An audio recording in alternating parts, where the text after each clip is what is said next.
this presentation will be divided into two independent parts.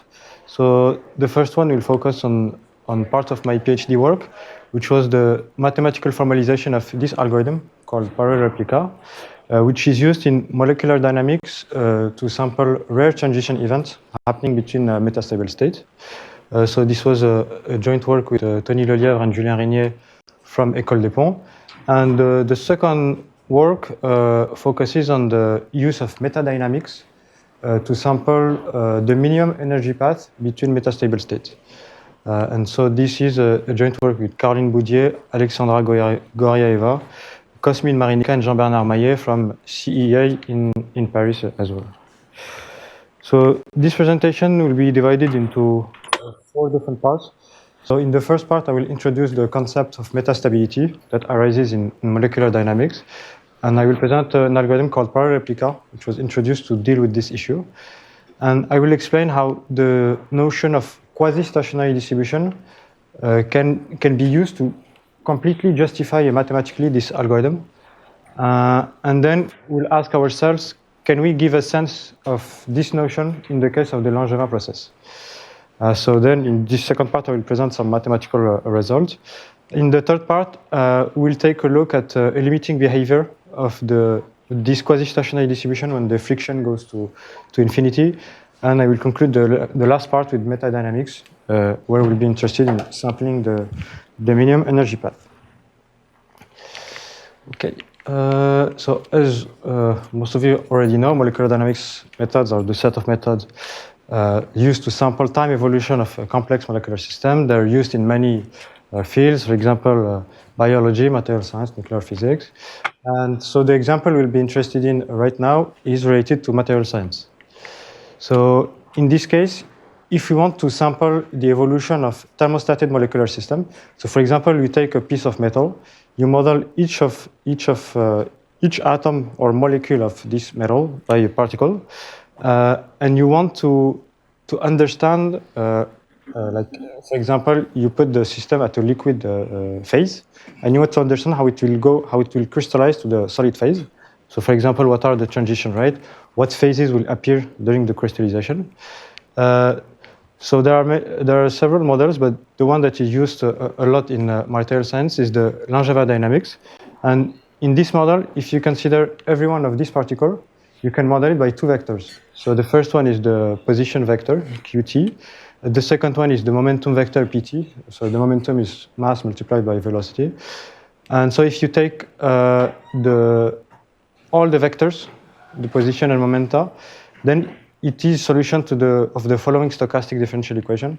So the first equation is that the time derivative of the position is the velocity, because M is the mass matrix. So the matrix with all the mass in the diagonal. And the second equation is Newton's law, basically, which is that the differential of the momentum is sum of all the contribution happening to the system. So the first one is minus gradient of the interaction potential. So it comes from the nature of the particles and the interaction through the interaction potential V. And this second and third term correspond to the thermostat. So basically, you bring some energy to the system with a random process, the Brownian motion here, with some magnitude given by this term here. And part of this energy is dissipated through collision between particles. So gamma here is the friction coefficient, which accounts for the collision between all the particles. And inverse of beta is the Boltzmann constant multiplied by the fixed temperature. Okay, so we want to sample the time evolution. So what we do, we fix some time step, which is very small, and then we try to approximate the trajectory at every multiple of this time step. So this is straightforward. So the issue with this naive numerical schemes is that the physical events we are interested in, for example, the macroscopical change of the system, for example, when you go like phase transition from liquid to solid, these events take time at a time scale which is much larger than the time step you use. So for example, in material science, typically, you will use like time step of order 1 femtosecond, so 10 to the power minus 15, and the transition you will observe are like to the 10 to the power minus 6 seconds, so 1 microsecond, and sometimes even more. So basically, we require like 1 billion iteration or even more for systems which are pretty large. So you have to think about other set of methods. So we can look at this two-dimensional example to understand a little bit better. So for example, here we sample the Langevin dynamics, and as interaction potential, we use this potential, which is called the Mueller potential.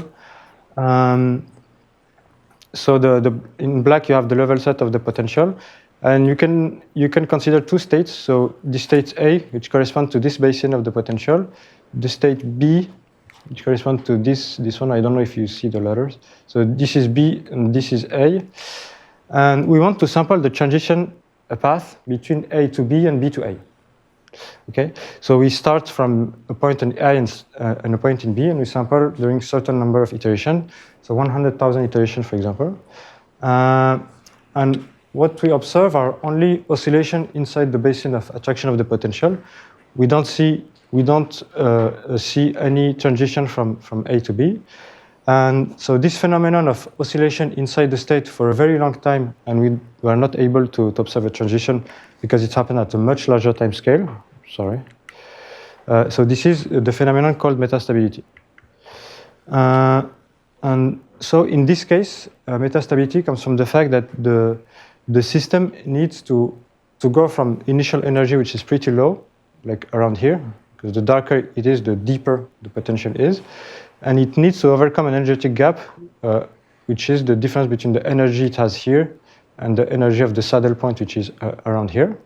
And this takes a long time for the process, because the perturbation in the magnitude of the Brownian motion is pretty small. It's kBt, so gamma kBt, square root of 2 gamma kBt, as we see before. So metastability can come from energetic gap, and you have also in larger dimension a metastability which comes from entropic effect. So basically, the system needs to find some narrow escape in very large dimension, and like even in this two-dimensional example, you see some kind of entropic effect, and we'll see this in the second part related to metadynamics. So here, the local oscillation of the dynamics will be in this direction, because this is this direction, this direction. Whereas to go from A to B, you have this direction, which is the direction for which we get into the saddle point. So you have orthogonal direction, and the system needs to find it. So this takes time as well. So usually a metastability is a mix of these two effects, so energetic and entropic effect. So the question we're interested in is how can we sample this transition event in a precise manner? So in this part, we're interested in methods where we do not perturb the dynamics. So we don't want to perturb the dynamics and force some exit event. We want the best exit event with the low, I mean, almost the exact low up to a parameter we can tune. So there is an algorithm called the Replica, which answered this question. So it was designed by Arthur Votter at Los Alamos National Laboratory in 1998.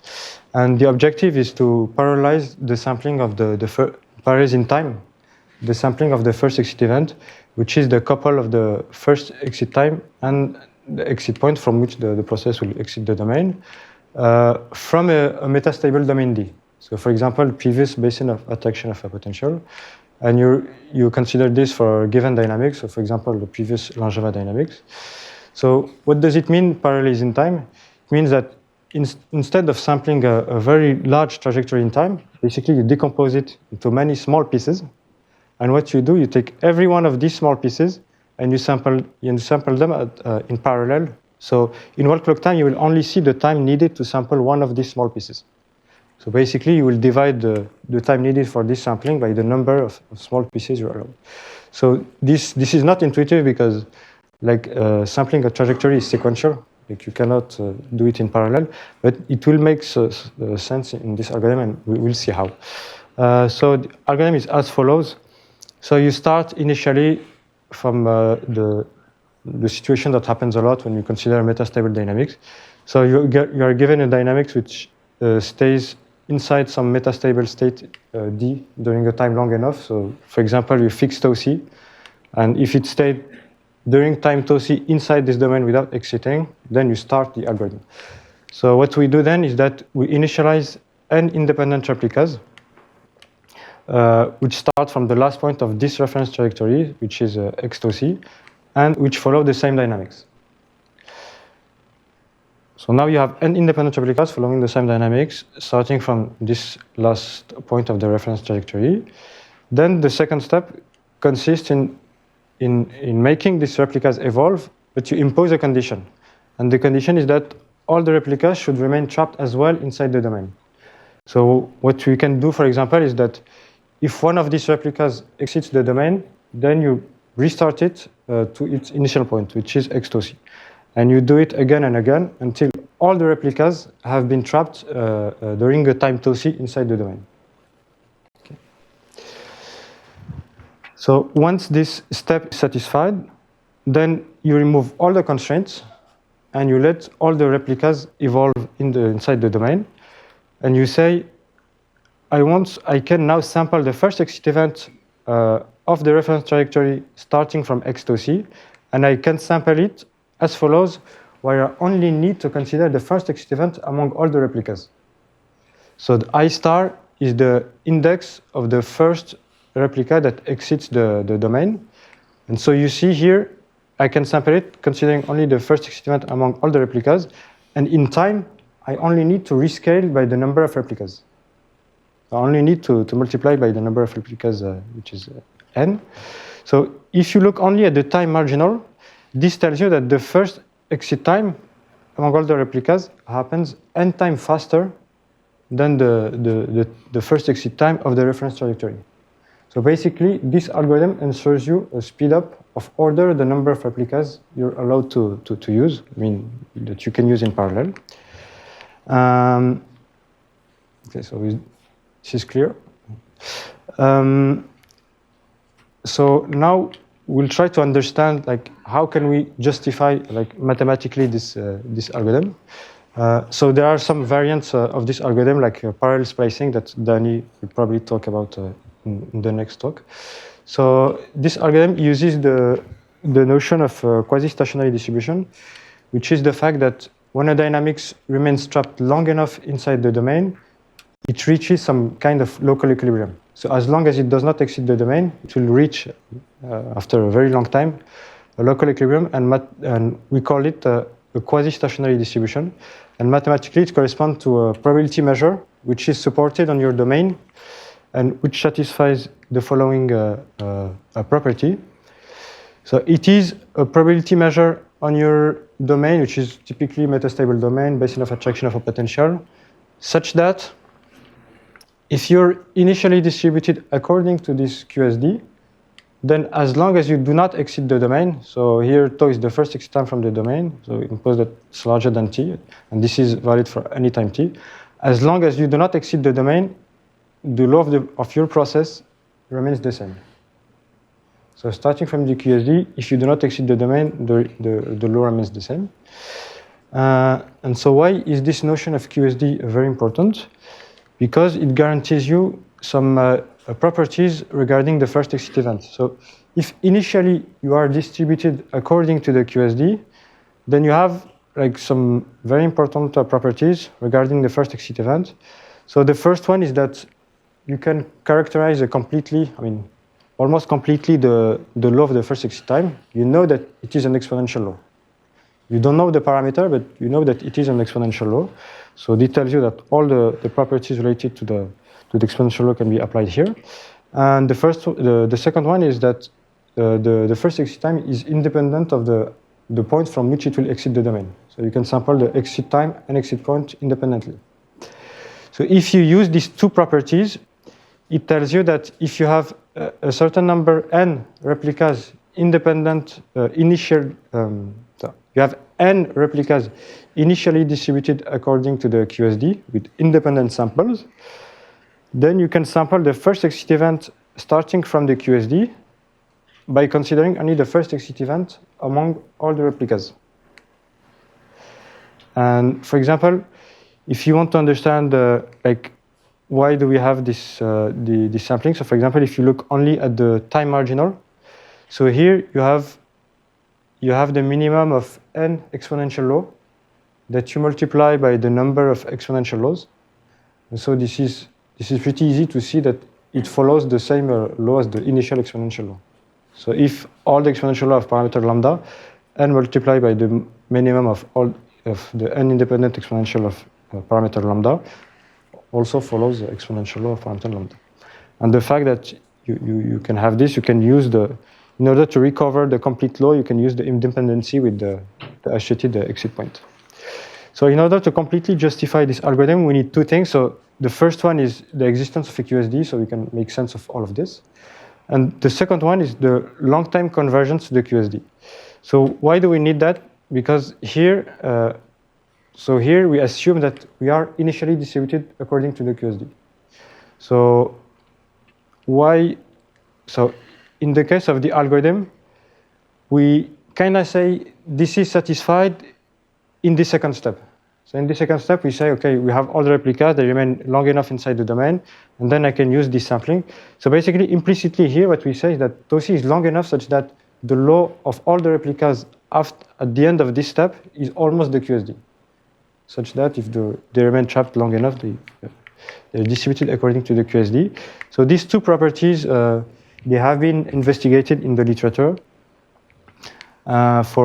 for a large class of dynamics. So for example, for the overdamped Langevin dynamics, so which is gradient descent, and you add some perturbed by some Brownian motion. And they have been answered when we consider a smooth bounded domain. So there is a vast literature. I only put two articles. So this one, Gonkian Zhao and PTRF. And this article by Claude Lebris, Tony Lelièvre, Michel Luskin, and Danny Perez. And in this article, they also do the mathematical formalization of parallel replica using the notion of quasi-stationary distribution. So if you're interested, you can take a look at this article. So if you want to summarize all the results in the literature regarding the QSD for this kind of process, so you have three important properties. So the first one is that there exists in fact a unique QSD. And you have three important properties. The first one is that it admits a density with respect to the Lebesgue measure. And what is very useful and that we use later on is that this density is a solution to an eigenvalue problem. So it is solution to the Fokker-Planck operator. So L star is the Fokker-Planck operator. So it's basically the adjoint infinitesimal generator of the Langevin. So you have a Dirichlet boundary condition. And so this tells you that one way to build the QSD is through looking at an eigenvector associated to the adjoint infinitesimal generator. And so you also have this convergence result, which is that the law of the process remaining trapped inside the domain converges towards the QSD.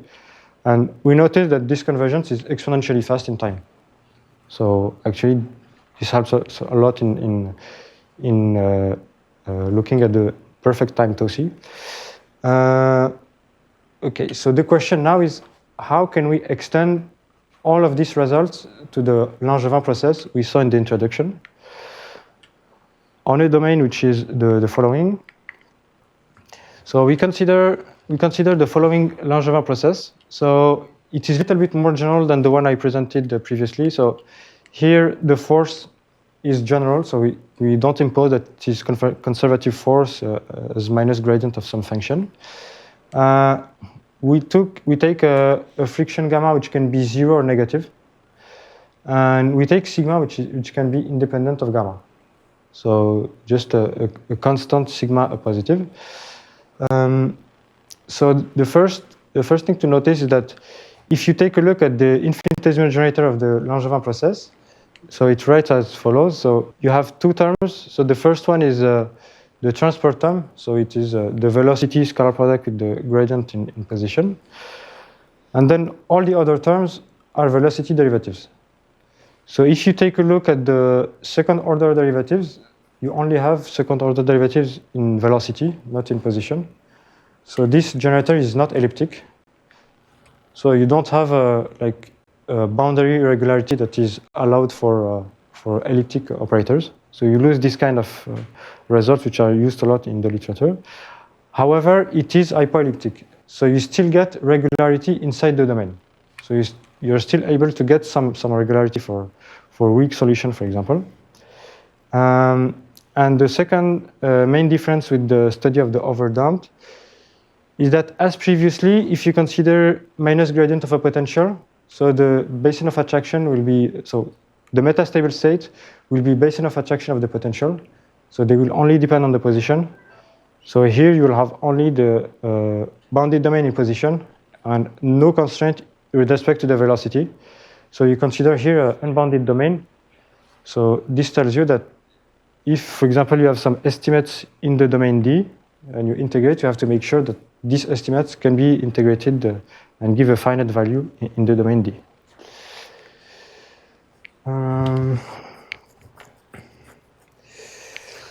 So also there is a fundamental difference of nature between the Langevin process and the overdamped, which is that the Langevin is a kinetic process, which means that you have a position and velocity coordinate, and this makes the exit event very different in nature. So, like if you look at the boundary of the domain D, you can divide it into three parts of different nature, depending on the scalar product of the velocity and the outward normal vector. So if it's positive, then you have a domain, you have a vector which takes you outside of the domain, so exiting velocities. Otherwise, it's entering velocities. If it's zero, it's tangential velocities. And this set is very important because you have some loss of regularity at this set, and even though you cannot avoid this loss of regularity, even though the domain is smooth, your coefficients are smooth, you have some loss of regularity here, which is due to the fact that you lose some information around this set.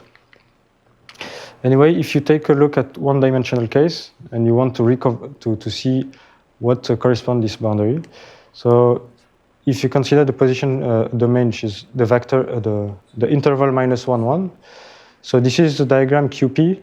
So Q equal 1, this is the boundary, the exiting velocity boundary. So basically Q equal 1 and the velocity positive. Q equal -1, the velocity needs to be negative. And symmetrically, you have the entering boundary. And the tangential boundaries that are the 2 points in boundary with zero velocity. So in order to try to understand a little bit better the Langevin process, we start by giving some results regarding the transition density. So we consider this skilled semigroup, which is the expectation of f of xt for any bounded f. So on the event that the first exit time from the domain D, which is tau, is larger than t. And what we want is to write this skilled semigroup and show that it admits a transition density, so which is a function ptd xy, such that this expectation for any bounded f will write as this integral ptd xy multiplied by f of y. And then we want to study this density, because if we study this density, we can obtain some important properties related to the killed semigroup. And then having these properties to the killed semigroup, we can try to obtain properties regarding the infinitesimal generator. So we studied this density, show that it's smooth inside, so this is the hypoellipticity. We show that it is continuous up to the boundary. So we show some interesting behavior, which is that there is some part of the boundary where the density is actually positive, which is something that you cannot expect if you have elliptic processes, which is again related to the kinetic nature. And the most important result regarding this density is that it admits a Gaussian upper bound. So you have this upper bound satisfied until some time t. So this Gaussian upper bound is explicit. So it is the density of this Gaussian process, which is the Langevin, where you cancel the force, and you divide the diffusion coefficient by some parameter which is square root of alpha, and alpha is any parameter fixed in 0, 1. And what is interesting is that this density is bounded, so because it is a Gaussian density, so it writes as exponential minus something, so it is bounded. And what is not trivial at all, it is that it's integrable in d times d. So if you integrate in x on d, if you integrate in y on d, it is bounded, even though d is unbounded. So this is due to the kinetic nature, and you have to write the explicit expression of the Gaussian upper bound to see this property.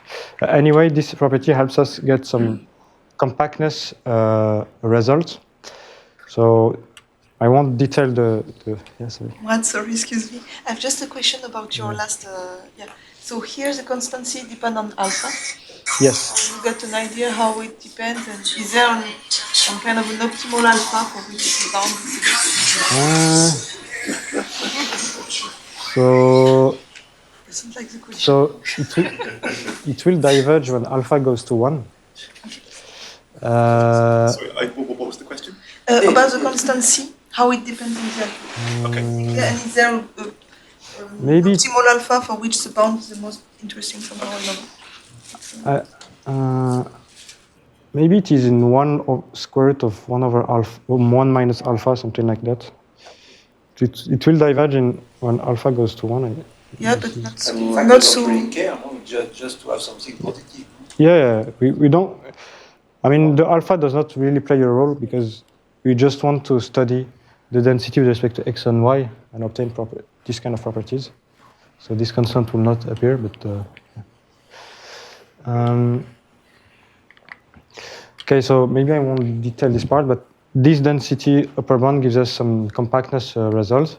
So we show the compactness in L2D using the previous properties, and we propagate it on the space function, continuous and bounded function in d bar. So if you want to take a look at the details, you can take a look at this article. Anyway, so why do we want the compactness property for the Kiel semigroup? Because there is some well-known result in the literature that tells you if you have a compact operator, then you can obtain some spectral properties related to this operator. And in the introduction, I said that we can build the QSD as a solution to an eigenvalue problem. So you can build the QSD as a solution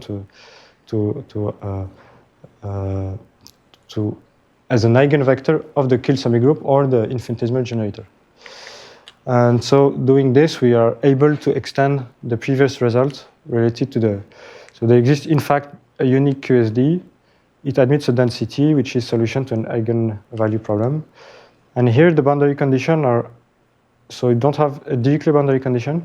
You have 0 boundary condition only on the entering velocity, which is again related to kinetic nature. And you have again a convergence exponentially fast in time. So additionally, we can also extend in the literature. It is known what is the law of the first exit point starting from the QSD. So it is distributed on the boundary of the domain. And the density, we can see the density of the QSD in this global density. And here, in the overdamped case, this is the normal derivative of the QSD. And so we were interested in what is the density of the first exit point starting from the QSD when we consider the Langevin process, now that you have a QSD. In this case, we have also the QSD, so multiplied by the velocity and the normal outward vector. But here we don't have the derivative of the QSD. So you can take a look at this article. And now I will talk about some limiting behavior relating to this quasi-stationary distribution. And so we start from this main statement, which is well known in the literature, which is that there is a profound link between the Langevin process and the overdamped Langevin process. And it is the following. It is that the position of the Langevin process in time, where you rescale in time by the friction coefficient gamma. So if you take this law when gamma goes to infinity, it gives you the law of the overdamped Langevin process. So then the question is that if you consider the QSD and you take a look at the marginal imposition of the QSD, do you obtain the QSD of the overdamped Langevin process on the position domain?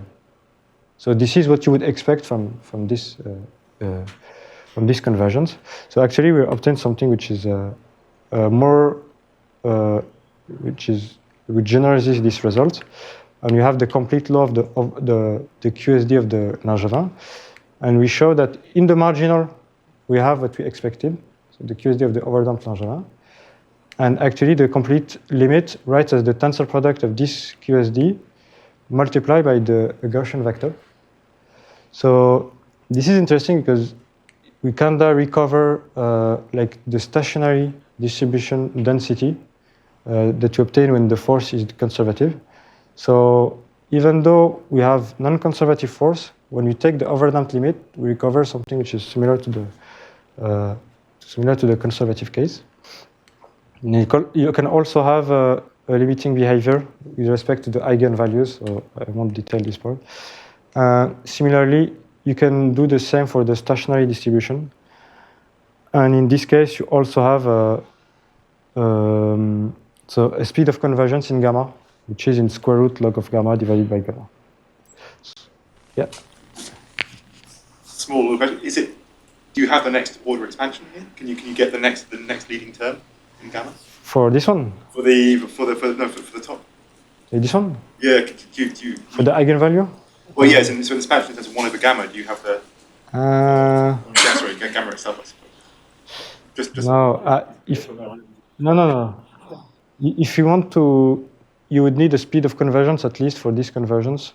Then you would expect to try to get something here. But yeah, so the next step would be to try to get some speed of convergence for this one, for the QSD.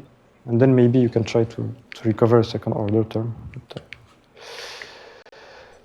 So if you want to take a look at all these details, you can take a look at this recent research letter with Tony Lelièvre and Julien Rignier regarding the justification of parallel replica for the Langevin. So now I will move on to the second part related to metadynamics, which is a little bit independent. So here we consider the overdamped Langevin dynamics, which is as follows. And as potential, we use the previous potential, which is the Mueller potential. So that I gave previously. Basically, the expression is that it's a sum of exponential of second order polynomial. So here we are in 2 dimensions. So as I've said before, we want to sample the minimum energy path between A and B to A. So we want to sample which will correspond to the most likely transition path between A and B, or B to A. So first I will introduce briefly what is the metadynamics method. So I will give a few definitions. So the first one is related to the collective variable. So basically, collective variable is a function which will from the configuration space go to a much lower dimensional space, and it will try to take as much information on the behavior of the dynamics. So for example, a good collective variable, inside the same state, it will give one fixed value, and in another state, it will give another different value. And in the path between these 2 states, it will give different values throughout the path. So it will characterize where you are regarding the transition from one state to another. The second equation is that the equilibrium distribution is the Boltzmann, the Gibbs measure. So this is something you already know. And we are interested in the latent equilibrium distribution, which is the Gibbs measure on this low dimensional space that I call the latent space. So basically, the density in the latent space is the integral of the Gibbs measure, where you integrate over all the configuration X which have the same value in latent space. So basically, regarding the collective variable, for all of these X, S sub X is equal to the same value S. So this gives you the density. Okay. So why do I define this? In order to give a proper definition of the free energy, which is minus kBT logarithm of this density P of S.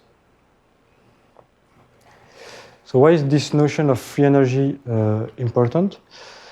Because if you have a proper estimate of the free energy, so for example, we take B, we can estimate B, which is minus F, and then we, instead of looking at the potential V, we look at the perturb potential V tilde, where we add B of S, of X.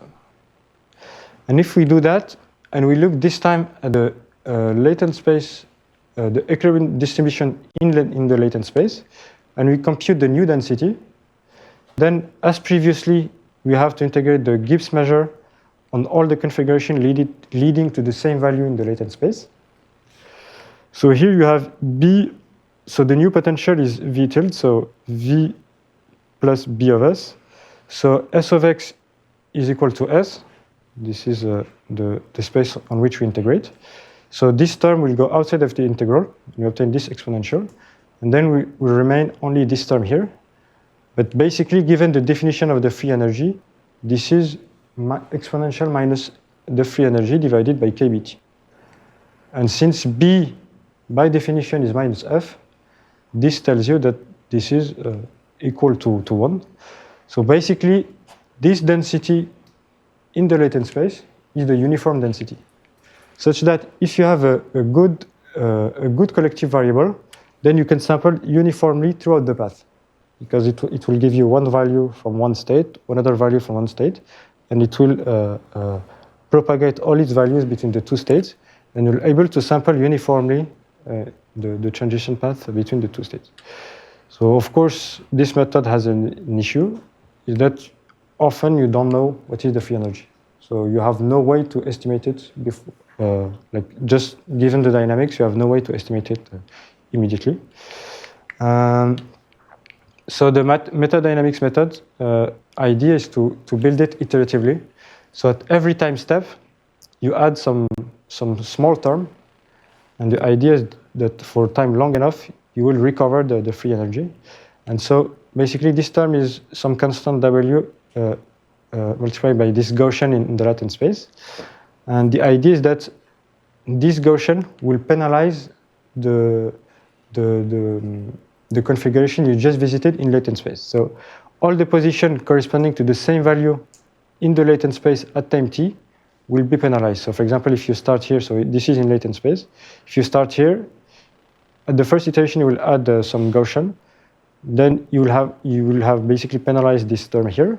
And then you will add several other contributions depending on the new configuration you visit. And then doing that, you will force the system to go to other new configuration, other new states. And if you keep doing that, at some point you will end up in a configuration where the system will visit uniformly all the given state and the transition state. And you can recover the free energy by summing the contribution, taking minus. So now we want to apply the metadynamics methods to the Mueller potential. So we first need a collective variable. So in order to do that in the literature, people often use an autoencoder. So this is what we do. Basically, it is a neural network such that you compress the information into a low-dimensional space, which is called the encoder. Basically, the encoder will give you the collective variable. And this neural network is trained such that starting from this collective variable, you reconstruct the input. So the loss function is x minus y, and you train it such that you minimize this loss. And so you use an autoencoder to get the collective variable. And then we try the metadynamics trajectories. So what we do, we first train the autoencoder on a database of points of A and B. So we have like 10,000 MD simulation in A and B. We train the autoencoder on these states, and we obtain a collective variable. And then we use this collective variable to the metadynamics trajectories. And then we start from A, we start from B, and we do 50,000 metadynamics iterations. And the issue is that we have some bad initialization which happens, and we do not exceed. Basically, we have this almost the same results as previously, and we see like here this is the level set of the autoencoder. So basically, the autoencoder gives you the same value almost here in the state A, around the state A, and the same value around the state B.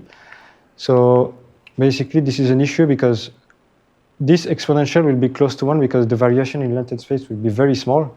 So this will be almost equal to W. And because you perturb the potential by this term BT, then basically you will add some constant, and when you take the gradient, you won't see this contribution. So this is why this is almost similar to the MD methods and doesn't provide you any improvement. So another idea to try to sample the transition is just that to take naively the orthogonal projection between the state A and B. So you take the line, you take any point, you project orthogonally, and this gives you a collective variable. So actually, if you do that starting from the state B, you have a pretty good path, which corresponds to the minimum energy path. So it is satisfying in this case, but in the case starting from A, you see that locally it is the behavior is orthogonal to what you should expect. You should expect that dynamics would go like this, up to below, and so in this case you still this is not a good collective variable, and you want to take into account the local variation here of the dynamics. So an idea to do that is to use adaptative metadynamics. So you train it again and again, depending on the previous trajectory, instead of just training it one time at the beginning, because of either bad initialization or you don't take into account the local dynamics of the trajectories, the local evolution of the trajectory. So after every 1000 metadynamics iteration, we retrain the autoencoder. And if we do that, basically we obtain something which is, at least in the beginning, pretty satisfying. So with respect to the level set of the autoencoder, so it goes in the right direction. However, the issue is that we want to sample a transition path between A to B, and we don't provide any information with respect to the final state, which is that we want to visit the state B. So the question is, we know what we want to do. We want to sample transition path between A to B. We are able to recover the best collective variable given the local oscillation of the dynamics, but we want to add another information with respect to the initial and last. Can I ask a question? If you go back to your flow chart, I'm still confused about, the flow chart where you say you run some metadynamics trajectories, and then you use your autoencoder. The thing I'm a little puzzled by is that, okay, so I can see in 2 dimensions you don't have this problem. Typically you have some thousands of dimensions. And in order to run metadynamics, you have to pick 2, 3, 4. And then I can believe you can do an autoencoder to find some best combination of those 4. But the trouble is there's another thousands that you haven't considered. So you'd have an intermediate step if you go in higher dimension, is to choose on which dimension you will, what are the intermediate variables you will train the autoencoder on. And so in this case, this is a problem we don't have because we basically go from 2 dimension to 1 dimension. Right. But for future work, this would be a case that would have to be studied. For example, Jean-Bernard Maillet is looking at much higher dimension case. But I just don't see the way around the fundamental problem with metadynamics, where you have to pick just a very few dimensions out of say thousands, and then you don't know about all those other ones. So trying to find a good collective variable within the 5 that you think are nice. This is like. This is some every time you choose you use a method with a collective variable, you have to make this kind of choice because doesn't make it right. We don't have a method which is which can give you a collective variable based on Well, depends so on for the example, you dimension. said you wanted a minimum energy path here. We have ways of finding minimum energy paths in the full configuration space where you don't have to detect just a few.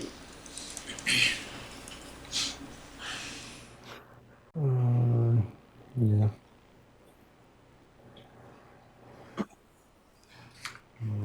Yeah. Yeah. Yeah. I mean, yeah. This is, of course, a question which have to be studied in higher dimension. Yeah. So we want to impose conditions such that the system will visit A and B, and so in order to do that, we add some additional term to the loss function, and here we say that we want to reconstruct the state A and B. So XA is the coordinate of the center of mass of the state A and the center of mass of the state B. And we want to reconstruct these 2 points. And basically the path which will be suggested by the collective variable, at least the intuition behind this notion of path I define here. So basically if you project in the latent space the coordinate of A and B, so you have an interval, and then you do some linear interpolation between A and B in latent space. And then we say that the path suggested by this collective variable is basically the point in the configuration space corresponding to this linear interpolation in the latent space between the 2 points A and B. And this path, so we'll draw this path in orange, so the sequence of points in configuration space. And so if you do the metadynamics this time using this augmented loss function, we obtain a trajectory which is very satisfying with respect to the energy of the visited configurations.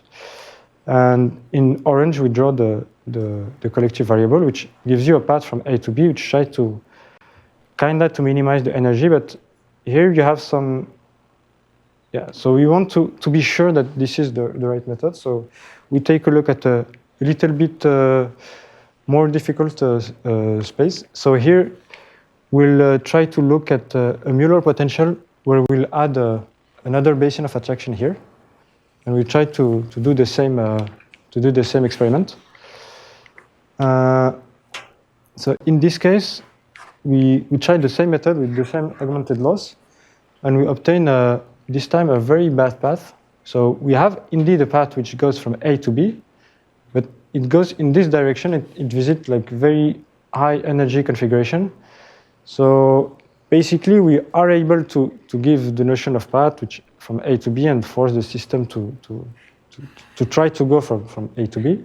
But we do not put any constraint with respect to the energy of the configuration we need to visit. So we want to add an additional condition such that the system has to visit low energy configuration.